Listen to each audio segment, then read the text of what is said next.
Study, study, study, study, study. Assalamualaikum semuanya, jumpa lagi sama Aufa. Hari ini kita akan masuk ke latihan kita yang keempat ya. Kalian harus tetap semangat terus buat latihan-latihan terus, terutama latihan untuk yang TPS ya. Maybe sometimes gue akan ngasih latihan buat yang TPS kali ya. Nah oke, kita lanjut aja ya ke soal kita. Ini dia soalnya, silahkan kalian screenshot, kemudian kalian kerjain dulu seperti biasa ya. Aku kasih waktu 5 detik buat screenshot ya. 5, 4, 3, 2, tada, yeay.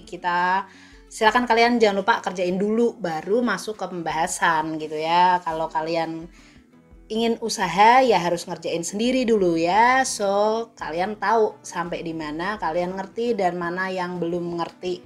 Oke. Ini dia pembahasan yang nomor 1. Sebuah partikel bergerak lurus dengan percepatan A 5-6T kuadrat dengan T dalam sekon. Kemudian jika kecepatan dan perpindahan partikel pada saat T sama dengan 1 sekon adalah 6 meter per sekon dan 6 meter, maka posisi partikel pada saat T sama dengan 2 sekon adalah berapa ya. Oke, ini ditanyanya adalah pada saat ya, berarti ini konsep yang sesaat, bukan yang rata-rata. Buat ngingetin kalian untuk konsep yang sesaat ya. Jadi di sini kalau kita punya R alias posisi, boleh kita nyebut X, R, Y, Z dan lain sebagainya. Kemudian ada kecepatan, kemudian ada A gitu ya. Nah di sini kalau kalian mau turun ke bawah, jadi dari R ke V kemudian ke A, kalian diferensial atau turunin ya. Kemudian kalau dari A mau ke R maka kita integralin. Ini salah satu rumusnya ya. Kalau dari dari R ke V berarti dr per dt. Kalau V ke A berarti dia dV per dt ya. Kalau AR itu berarti D kuadrat R per dt kuadrat kayak gitu. Nah kalau yang integral ya udah tinggal kalian naikin aja. Berarti V sama dengan V0 plus integral A dt. Nah kalau di soal kagak ada V0 nya, so biasanya 0 kayak gitu ya. Atau kalian bisa nyari langsung integral A dt aja. Nah kemudian kalian naikin juga bisa pakai kayak gini ya. Oke, nah itu konsep sedikit sekilas ya buat ngingetin kalian kalau untuk sesaat bisa pakai turunan atau integral. Kita lanjut aja, berarti di sini kita punya A sama dengan 5-6T kuadrat.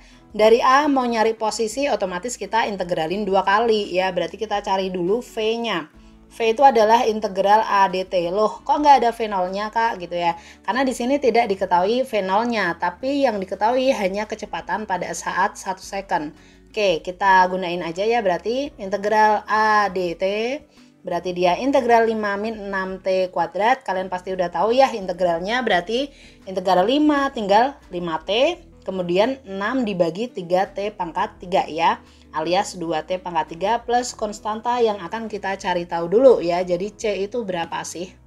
Oke, karena yang diketahui adalah T sama dengan 1S itu sama dengan 6 meter per sekon ya V-nya, maka kita masukin 6, T-nya ganti 1 semua. Berarti di sini 5 dikurangi 2, 3 ya. 6 sama dengan 3 plus C. Berarti C-nya adalah 3. So kita tinggal masukin ke rumusnya. So kita dapat V sama dengan 5T min 2T pangkat 3 plus 3 ya. Nah kalau udah dapat V-nya baru deh kita cari posisi alias si R, atau di sini aku pakai X ya. Integral V dt. Oke, so kita integralin, berarti di sini integral 5T min 2T pangkat 3 plus 3.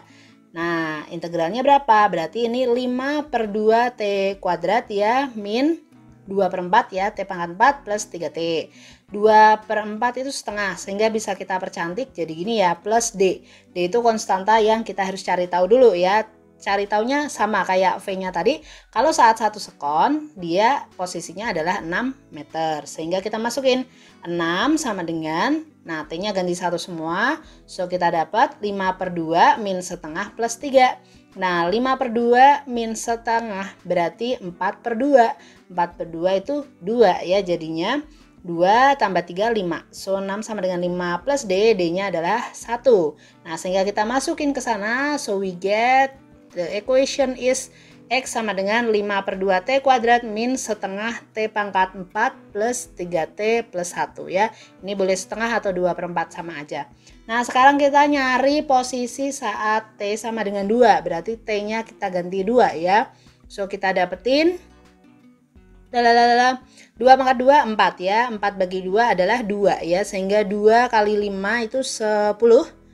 Oke 10 yang ini berarti 4 ya, 8, 6, 1 ya. 10 min 8 plus 6 plus 1. Kalian bisa ngitung lah ya.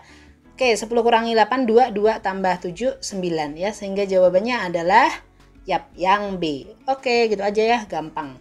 Pokoknya integral kalau naik, kalau turun itu turunan ya, diferensial.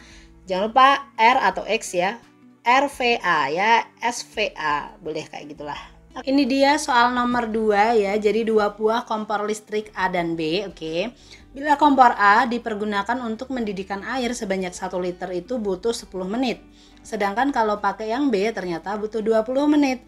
Nah, waktu yang dibutuhkan untuk mendidihkan 1 liter air pada kondisi yang sama jika keduanya dipasang seri. Oke, apakah lebih lama atau malah lebih cepat ya? Nah, berarti kita harus nyari waktu ya, perbandingan waktu dengan apa. Nah kalau seri paralel kita ngomongin listrik itu kan berarti hubungannya sama hambatan. Berarti kita harus nyari tahu hubungan R sama T, apakah dia baik-baik saja atau bagaimana gitu ya. Nah berarti kita cari dulu ya, kita punya rumus Vir, kemudian kita punya rumus Kit. Nah berarti hubungan R dan T nya bagaimana. Nah kalau VIR ini kan sama-sama punya I ya. Berarti ini yang pertama R itu sama dengan 1/I ya, berarti berbanding terbalik. Oke, dengan I. Yang T itu juga ternyata berbanding terbalik dengan I ya, jadi dia berbanding terbalik. R berbanding terbalik dengan I, T juga berbanding terbalik dengan I. Berarti mereka R sama T itu sebenarnya sebanding ya, itu hubungannya. So, kalau kita punya yang seri ya udah R di seri itu kan ditambah, berarti ketika dipasang seri T-nya juga ditambah gitu ya, TA plus TB alias 10 ditambah 20 menit alias 30 menit. Gampang bukan ya? Asalkan kalian tahu triknya dan tahu hubungannya, ya udah kalian bisa tinggal jumlahin aja kayak gitu. Nah, gimana kalau dipasang paralel? Kalau dipasang paralel ya udah, berarti kalau R dipasang paralel kan diseper ya. Berarti di sini juga sama. Tinggal seper TA ditambah seper TB. Ini misalkan dipasang paralel. Itu dia kalau kalian nemuin soal-soal kayak gini, ada waktu kemudian disuruh kalau dipasang seri gimana, paralel gimana, atau dipasang yang lainnya, tinggal kalian pakai aturan sama dengan yang resistor ya. Jadi kayak gitu. Oke, itu dia triknya ya buat ngerjain. So udah selesai session ini, cepet ya. Next time kita ketemu lagi di minggu depan hari Sabtu jam 5 ya. Jadi jangan lupa kita akan ke soal yang lainnya. Sampai jumpa. Assalamualaikum.